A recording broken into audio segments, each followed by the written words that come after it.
Make-up Arcane, j'ai réalisé ce look et c'est facile à faire, plus que ce que je pensais. De chez Hera, j'utilise ce fond de teint qui est une teinte plus claire que ma carnation. Le but c'est d'avoir une base propre, voilà, pas besoin d'en mettre des tonnes non plus. Ensuite, j'utilise cette palette, la My Dream palette de Natasha Denona, et plus précisément cette teinte qui est la Nurture et je vais l'utiliser tout le temps en fait. Deux étapes importantes dans ce make-up, le contour et les sourcils. Vous voyez mes yeux partir d'un côté, je suis une photo de référence de Jinx et je vais contour. Avec cette teinte Nurture, je vais suivre tous les contours du visage, c'est vraiment très important. Je fais quelque chose de très cartoon, très dessin animé. L'objectif, c'est d'avoir une vraie différence entre la couleur de ma peau et le contour. On ne cherche pas quelque chose de naturel du tout.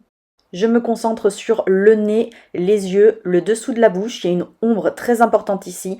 Également le côté, je fais un bon contour bien marqué.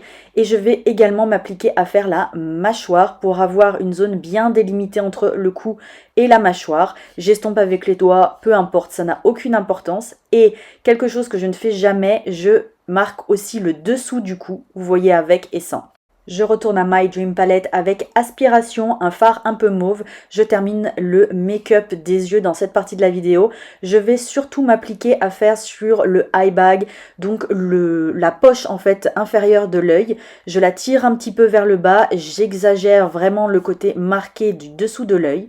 Ensuite, je prends un crayon noir rétractable de chez NYX et je vais entourer mon œil. Tout simplement, je cherche pas à tracer une wing importante ni rien, je cherche pas non plus à faire quelque chose de très précis, c'est du brouillon, c'est vraiment comme si on avait dessiné en fait, donc je vais quand même m'appliquer avec un pinceau à retirer un petit peu les traits, mais c'est tout, rien de très précis.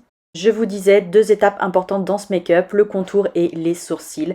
Je reprends un crayon noir et je vais m'appliquer à faire les sourcils. Avec un pinceau, je vais retirer un petit peu tout ça, redéfinir. Et je vais passer avec le Jumbo de chez NYX à faire le côté illuminé du visage. Je marque les zones de lumière, je n'utilise pas d'illuminateur tout simplement parce que le Jumbo de NYX a un côté plus cartoon, plus dessin animé qu'un illuminateur, ça ferait trop naturel entre guillemets dans la mesure où un illuminateur peut être naturel. Et donc voilà, je tire les zones claires de mon visage et ça donne ça. Je prends le temps de faire quelques retouches pour marquer encore plus le côté contour noir-blanc, enfin marron-blanc. Et ensuite, je passe aux taches de rousseur. Je ne m'y attendais pas, mais oui, il y a des taches de rousseur. Regardez la photo de référence de Jinx, on les voit bien. Donc je vais faire quelques taches de rousseur, tout simplement de façon aléatoire. Pas trop marquées non plus. Je passe aux lèvres avec un crayon aubergine, je vais faire le contour de mes lèvres. J'ai pris comme référence celle de Jinx, donc elles sont plutôt plates, pas très marquées, assez allongées. Et je vais remplir avec un tint de chez Amuse dans la même couleur. Voilà pour le résultat. Écoutez, j'espère que ça vous a plu. J'ai pas trouvé ça si difficile à faire et c'est assez rapide aussi. Donc voilà, je vous dis à très vite pour de nouvelles vidéos.